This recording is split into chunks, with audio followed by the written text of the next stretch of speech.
पिछले एपिसोड में वांग लिन ने एल्डर के पूरे ग्रुप को मार दिया था और अब इस तरह से वह सीधे फाइटिंग इविल सेक्ट में जाने के लिए रेडी हो गया था। इसके बाद अगले सीन में हम दो कल्टीवेटर को आपस में बात करते हुए देखते हैं, जिनमें से एक कल्टीवेटर कहता है कि मैंने अभी एक 100 डे एग्जीक्यूशन ऑर्डर वाले वांटेड के बारे में सुना, जिसने कि अकेले ही अल्केमी स्टेज के कल्टीवेटर के एक पूरे ग्रुप को मार दिया, और मैंने तो ये भी सुना कि ग्रेट एल्डर भी उसके हाथों मारा जा चुका है। तो अब इसके बारे में सुनकर दूसरा कल्टीवेटर कहने लगता है कि वह तो सच में बहुत ईविल है और कहीं ऐसा तो नहीं कि वह नेशन सोल स्टेज में है। लेकिन तभी इसी वक्त हम देखते हैं कि वांग लिन भी अपने लोगों के साथ में इसी तरफ आ रहा था, जिसको देखते ही वे दोनों कल्टीवेटर पूरी तरह से हैरान हो जाते हैं और फिर वे तुरंत इसके बारे में इन्फॉर्म करने के लिए हेडक्वार्टर के तरफ जाने लगते हैं। लेकिन इसके बाद भी हम देखते हैं कि वांग लिन को इसके बारे में कोई भी चिंता नहीं होती और वो अभी भी इसी तरह से अपने लोगों के साथ में उस तरफ जाने लगता है। वहीं दूसरी तरफ हम देखते हैं कि इसके साथ वाले दोनों कल्टीवेटर आपस में बात करने लगे थे और कहने लगते हैं कि इसने तो 10,000 ब्लड डीमन फॉर्मेशन को भी इतने आसानी से तोड़ दिया, इसीलिए ऐसा लगता है कि हमें किसी भी तरह से इसे फॉलो करना ही होगा, क्योंकि हो सकता है कि इस तरह से हम अपनी जान बचा पाएं। तब इसके बारे में सुनकर इसमें से दूसरा कल्टीवेटर कहता है कि हाँ, इसके पास में तो सच में बहुत ही खतरनाक पावर है और इसीलिए हमें कुछ भी करने से पहले इसके बारे में ध्यान से सोचना होगा।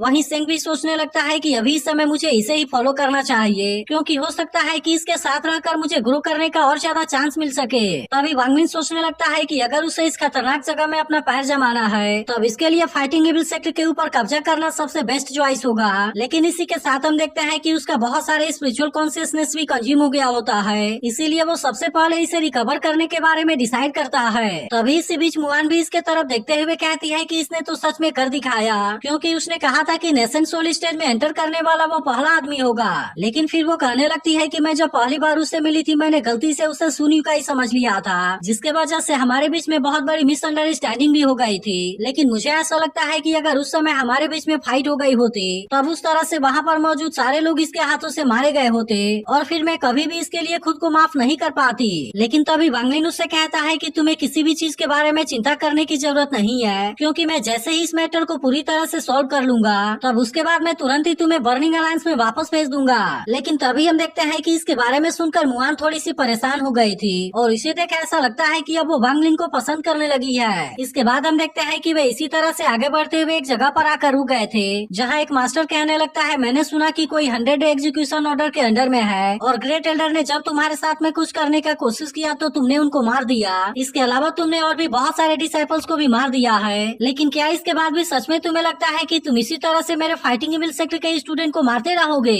इसके बाद हम देखते हैं कि यहाँ ड्रैगन जैसे स्ट्रक्चर में बहुत सारे कल्टीवेटर प्रैक्टिस कर रहे होते हैं, जिसे देख सिंह कहता है कि यह तो हजारों लोगों का फॉर्मेशन है। तभी वो मास्टर खुद कहने लगता है कि इस फॉर्मेशन के अंदर 13,562 लोग हैं, जिसके बारे में सुनकर एक एल्डर कहता है कि यह तो सच में ड्रैगन फाइटिंग फॉर्मेशन है। तभी इसी बीच हम देखते हैं कि यहाँ का मास्टर जाई डोंगलाई भी इनके सामने आ गया था। तब इसे देख वांग लिन के साथ वाला एल्डर कहने लगता है कि मैंने तो इस फॉर्मेशन के बारे में बहुत कुछ सुना है और ऐसा कहा जाता है कि इस फॉर्मेशन को केवल वही तोड़ सकता है जो कि कम से कम नेशन सोल स्टेज में हो। इसके बाद वो वांग लिन से कहने लगता है कि यह फॉर्मेशन अभी भी पूरी तरह से एक्टिवेट नहीं हुआ है। इसके अलावा हम दोनों तो फाइटिंग इविल सेक्ट ब्रांच के एल्डर्स भी हैं, इसीलिए अगर आप चाहें तो हम मास्टर से इसके बारे में बात कर सकते हैं। तो अब इसकी बात सुनकर दूसरा एल्डर भी ऐसा करने के लिए बोलने लगा था और कहने लगता है कि हमें फॉर्मेशन के एक्टिवेट होने से पहले इसके बारे में बात कर लेना चाहिए, क्योंकि अगर ये फॉर्मेशन एक बार लॉन्च हो गया तो हमें से कोई भी इसके सामने कुछ नहीं कर पाएगा। लेकिन इसके बारे में सुनकर सिंह समझ जाता है कि वे इस तरह से इसके साथ में चालाकी करना चाहते हैं। तभी वांग लिन इनसे कहता है कि तुम सभी मुआन का अच्छे से ख्याल रखना और मैं खुद इसके बारे में कुछ करने के लिए वहाँ पर जा रहा हूँ। लेकिन यह देखते ही मुआन तुरंत उसका हाथ पकड़ लेती है और फिर उससे कहती है कि तुम अपना अच्छे से ख्याल रखना। जिसके बाद हम देखते हैं कि वांग लिन सीधे फॉर्मेशन के ऊपर अटैक करने के लिए आ गया था, क्योंकि ऐसा करने के लिए यही सबसे अच्छा टाइम होता है। लेकिन तभी हम देखते हैं कि कुछ एल्डर सामना करने के लिए यहाँ पर आ जाते हैं और वे तुरंत अपने पावर से इसके ऊपर अटैक करने के लिए एक बहुत बड़े स्पॉट को समन कर लेते हैं। लेकिन इसके बाद भी हम देखते हैं कि वांग लिन को इसके बारे में कोई भी चिंता नहीं होती और वो भी इनका सामना करने के लिए अपने फ्लाइंग स्वॉर्ड को रेडी कर लेता है। अब इस तरह से हम देखते हैं कि उसने इनके जायंट स्वॉर्ड को बहुत ही आसानी से डिस्ट्रॉय कर दिया था, जिसे देखते ही वे सभी फिर से अपने पावर का यूज करके इसके ऊपर अटैक करना स्टार्ट कर देते हैं। लेकिन अभी भी हम देखते हैं कि वांग लिन ने इनके अटैक से खुद को बहुत ही आसानी से बचा लिया था, मगर इसी के साथ वो अपने डेथ स्पेल का यूज करके इनके ऊपर अटैक कर देता है, जिसके वजह से वे उसके इस पावर के सामने कुछ भी नहीं कर पाते और इस तरह से वांग लिन इनको भी मारकर इनके कॉन्शियसनेस को अपने पास में कैद कर लेता है। अब इसके वजह से हम देखते हैं कि बाकी कल्टीवेटर पूरी तरह से हैरान हो गए थे और इनको समझ में नहीं आ रहा था कि आखिरकार उसने इनको इतनी आसानी से कैसे मार दिया।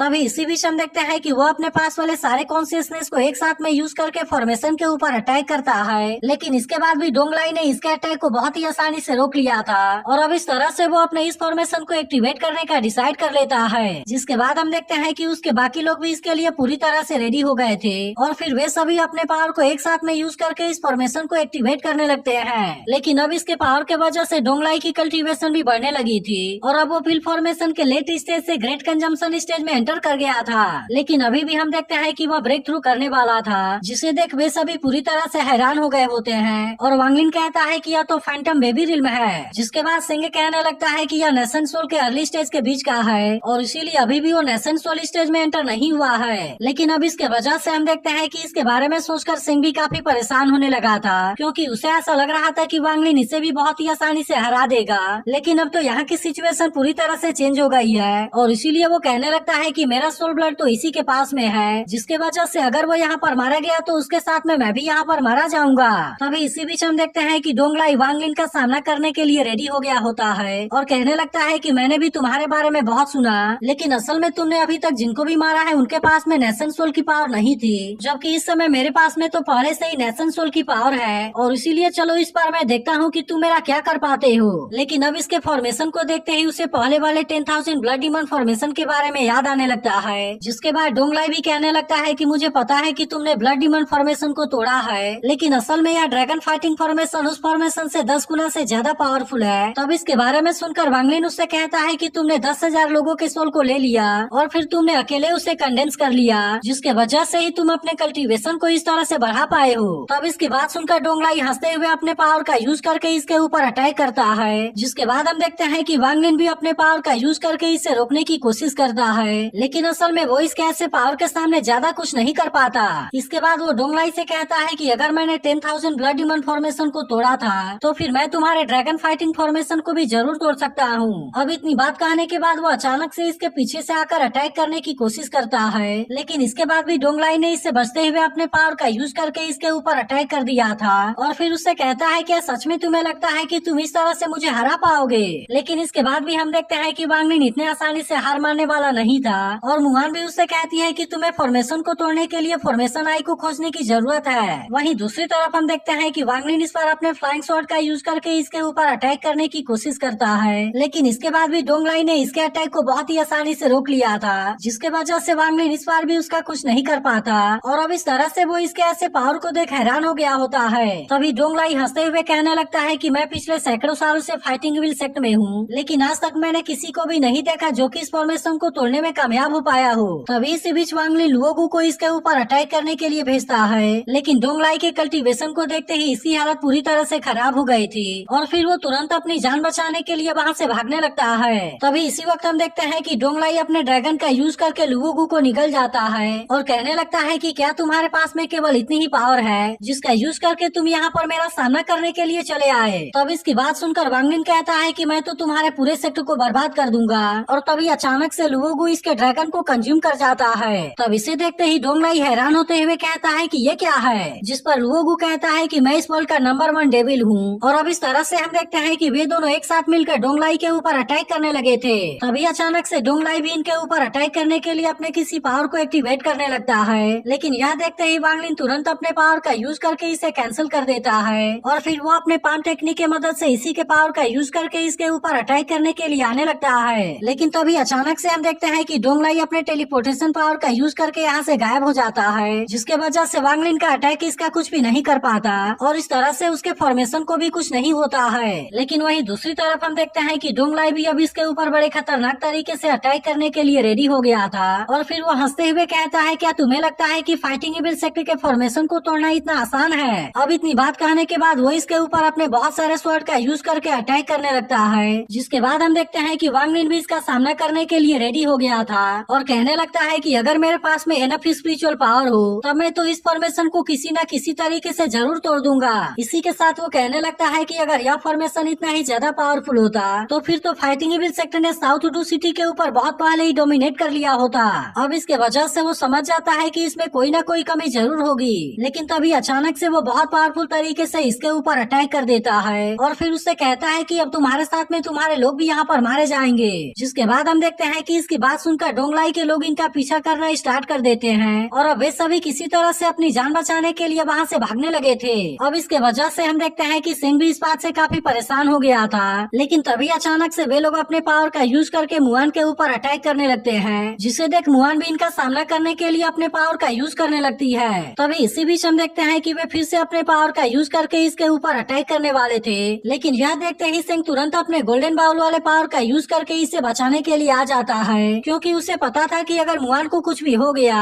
तब इसके वजह से वांग लिन किसी भी कीमत पर उसे नहीं छोड़ेगा। तभी इसी बीच हम देखते हैं कि वे फिर से अपने पावर का यूज करके इसके ऊपर अटैक करने लगे थे, जिसे देख सिंह भी अपने पावर का यूज करके इनको रोकने के लिए पूरी कोशिश करता है, लेकिन आखिरकार वे सभी अपने पावर से इनके बैरियर को डिस्ट्रॉय कर देते हैं और कहने लगते हैं कि हमारे फाइटिंग इविल सेक्टर के पास में हमेशा से ही फीमेल कल्टीवेटर की कमी है और अब इस तरह से वे मुआन को अपने साथ लेकर यहाँ से जाने वाले थे। लेकिन तभी इसी वक्त हम देखते हैं कि वांग लिन अपने डेथ स्पेल का यूज करके इन सभी को मार देता है और वो डोंगलाई के साथ में फाइट करते हुए बहुत बुरी तरह से इंजर्ड हो गया था, जिसके वजह से मुआन को इसके बारे में काफी चिंता होने लगती है और सिंह भी कहने लगता है कि आप अपने पिल फॉर्मेशन के पावर का यूज करके उसके फैंटम बेबी के पावर के सामने कुछ नहीं कर पाएंगे और इसीलिए मुझे ऐसा लगता है कि आपको पीछे हट जाना चाहिए। लेकिन इसके बाद भी हम देखते हैं कि वांग लिन उसके सामने हार नहीं मानना चाहता था। वहीं दूसरी तरफ हम देखते हैं कि डोंगलाई ने लुवुगु को भी पकड़ लिया होता है और अब इस तरह से वो उसे वहाँ पर बहुत बुरे तरीके से पीट रहा होता है, लेकिन तभी हम देखते हैं कि वांग लिन एलेक्सिर पीकर फिर से उसका सामना करने के लिए चला गया था। जिसके बाद हम देखते हैं कि लुवुगु भी फिर से इसका साथ देने के लिए रेडी हो गया होता है और वो इसके फ्लाइंग शॉट के साथ मिलकर फिर से डोंगलाई के ऊपर अटैक करना स्टार्ट कर देता है, लेकिन वांग लिन को पता था कि वो इस तरह से इसका सामना नहीं कर पाएगा और इसीलिए वो इसमें अपने डेथ स्पेल का भी यूज करके इसके ऊपर अटैक करता है। वहीं दूसरी तरफ हम देखते हैं कि बाकी सभी इनके फाइट को देख पूरी तरह से हैरान होते हैं। इसके बाद वांग लिन भी अपने पावर का यूज करके डोंगलाई के ड्रैगन वाले अटैक को रोकने लगा था, लेकिन असल में इसके ऐसे पावर को रोकना इतना भी आसान नहीं होता। जिसके बाद वांग लिन कहता है कि मैं अब आखिरी बारी से ट्राई करने वाला हूँ और फिर कहता है कि मैंने जैसा उम्मीद किया था यह तो वैसे ही है, लेकिन अब इसके वजह से हम देखते हैं कि वो इसमें बहुत बुरी तरह से इंजर्ड हो गया था, जिसे देखते ही सभी लोग तुरंत उसके पास आकर उसके हालत के बारे में पूछने लगते हैं। तब इस पर वांग लिन कहता है कि मैंने ड्रैगन फाइटिंग फॉर्मेशन को तोड़ने का तरीका खोज लिया है।